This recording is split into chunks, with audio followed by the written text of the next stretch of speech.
Alif Lam Mim.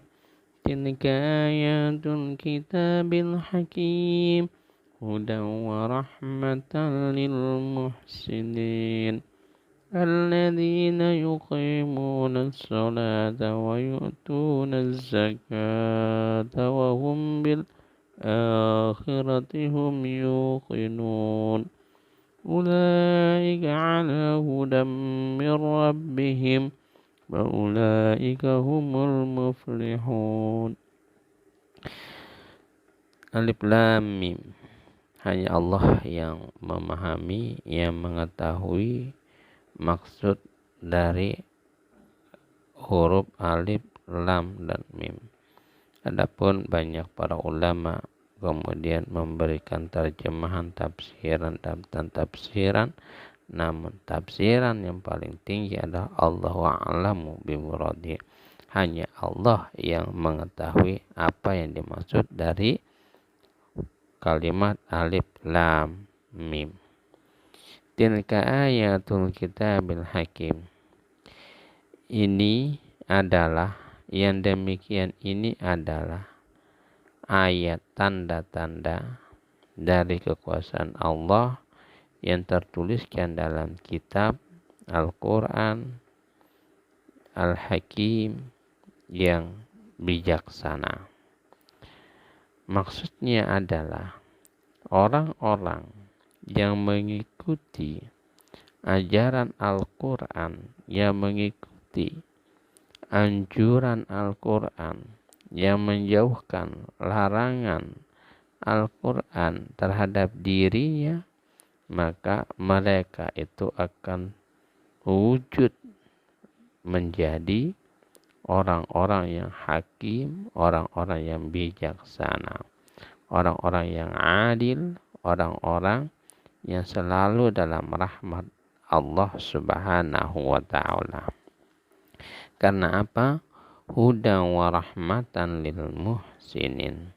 Adapun kedudukan Al-Quran, fungsi Al-Quran terhadap orang-orang mukmin yang mengimaninya, yang meyakininya, yang menjalani kehidupan dirinya dengan ajaran Al-Quran, dengan napas Al-Quran yang bijaksana, itu adalah hudan, sebagai petunjuk, ibaratnya sebagai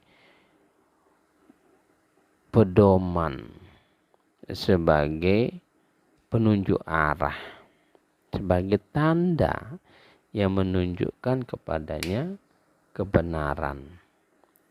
Warahmatan, dan Al-Quran itu sebagai petunjuk hidayah, penuntun dalam kehidupannya, juga sebagai rahmat, menunjukkan kasih dan sayangnya Allah, sebagai bentuk dari rahmat ridho Allah lil muhsinin, yang diberikan hanya untuk mereka orang-orang yang dicap, yang telah ditetapkan sebagai orang-orang yang baik.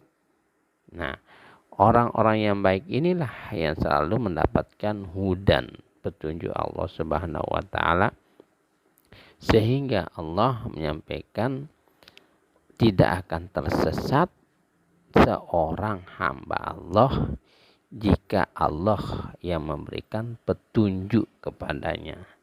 Seperti apapun setan akan menyesatkan kehidupannya, tapi karena rahmat kasih sayang Allah, rahmat ridho Allah atas kebaikannya, atas sikap sifat adilnya, atas perilakunya yang mengikuti tuntunan ajaran Al-Quran, maka dia tetap terpelihara di dalam petunjuk Allah, di dalam rahmat kasih sayang Allah yang diberikan kepada mereka karena sudah diberikan predikat muhsinin. Jadi hudan, petunjuk, rahmat kasih sayang Allah itu dikhususkan kepada mereka orang-orang yang berbuat baik. Ma jazaul ihsan illal ihsan. Tidak ada balasan kebaikan untuk seorang yang melakukan kebaikan itu kecuali baginya juga adalah balasan kebaikan.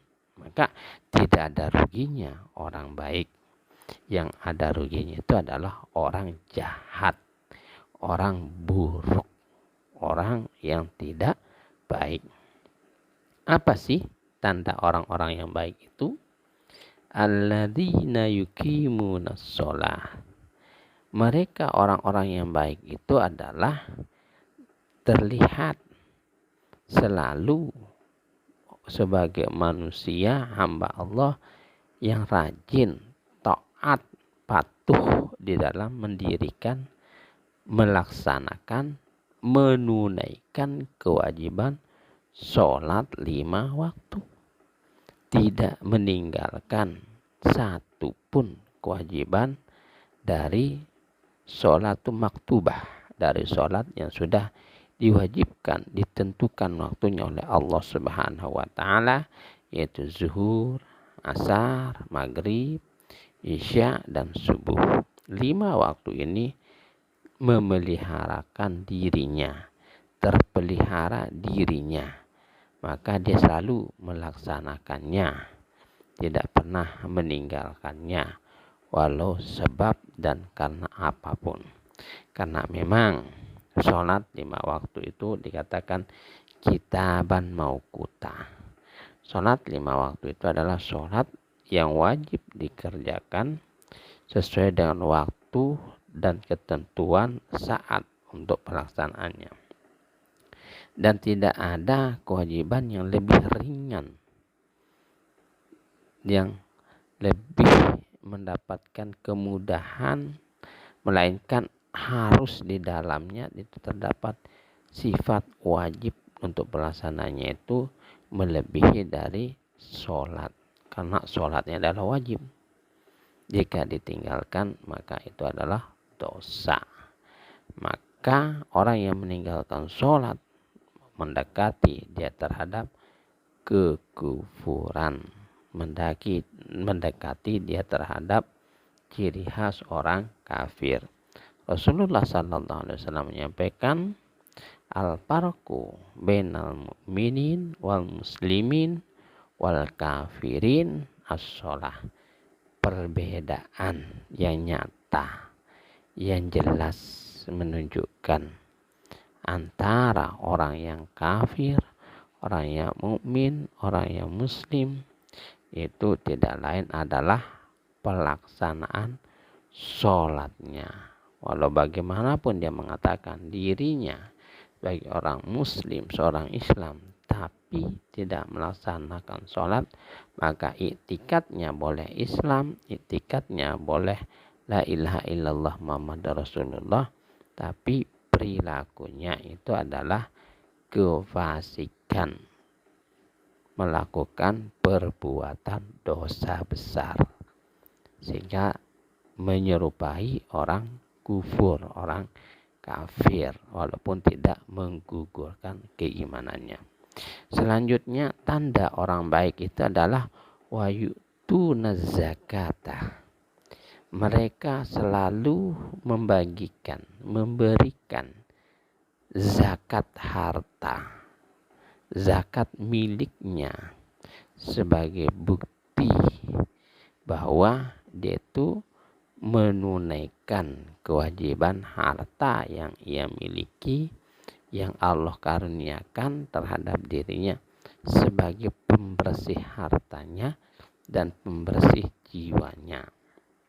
Maka dikatakan zakat itu sebagai pembersih karena membersihkan hakikat dari harta itu sendiri, sehingga harta itu suci dari kotorannya. Karena zakat itu adalah harta, zakat itu ibaratnya adalah kotoran harta yang jika dikeluarkan maka sucilah, bersihlah harta yang tinggal untuk dikonsumsi, untuk dimakan oleh pemiliknya. Maka dikatakan zakat itu adalah yang mensucikan jiwa. Jiwa orang yang memiliki harta itu menjadi suci, menjadi bersih, menjadi aifah, lembut. Dan jiwa orang yang menerima zakat itu juga bersih, hilang dari dalam dirinya itu sifat iri dan dengki, tapi timbul rasa hormat, rasa kagum, rasa saling menyayangi karena telah mendapatkan haknya untuk zakat harta dari si pemilik harta.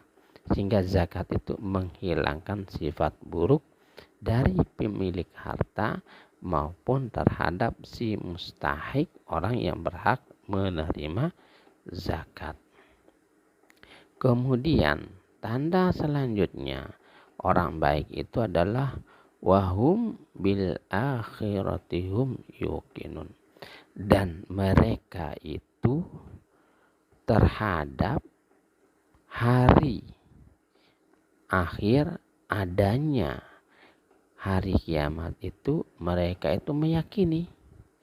Artinya orang yang kafir, orang yang tidak baik itu adalah orang yang tidak percaya, tidak membenarkan adanya kebenaran datangnya akan hari kemudian atau hari kiamat, hari pembalasan, hari di mana manusia itu dihidupkan kembali oleh Allah Subhanahu wa taala untuk menerima balasan atas amal perbuatannya, pertanggungjawaban amalnya. Jika baik, maka baiklah yang didapatkan. Jika buruk, maka buruklah yang ia akan dapatkan. Ulaika ala hudam min rabbihim wa ulaika humul muflihun. Dan mereka itu adalah orang-orang yang mendapatkan petunjuk, tuntunan, mendapatkan bimbingan min rabbihim, dari Tuhan mereka, yaitu Allah Subhanahu wa ta'ala. Artinya apa? Orang baik itu tidak pernah tersesat. Orang baik itu selalu di jalan kebenaran. Orang baik itu selalu berada di jalan yang lurus, tidak pernah salah jalan, tidak pernah tersesat, tidak pernah berlaku buruk, tidak pernah melakukan kesalahan, dosa dan maksiat. Dia selalu memiliki pandangan yang baik, dia selalu memiliki pemikiran yang baik, dia selalu memiliki hati dan jiwa yang baik, tidak sedikit pun terselip, tersirat, apalagi sampai tersurat dalam hati maupun wajahnya tentang keburukan, karena dia selalu mendapatkan bimbingan dari Tuhan mereka. Wa ulaika humul muflihun. Dan sungguh mereka itu orang-orang yang baik itu, muhsinin itu adalah mereka orang-orang yang berbahagia, orang-orang yang paling beruntung, orang-orang yang mendapatkan kehidupan terbaik di dalam kehidupan dunianya, di dalam kehidupan akhiratnya.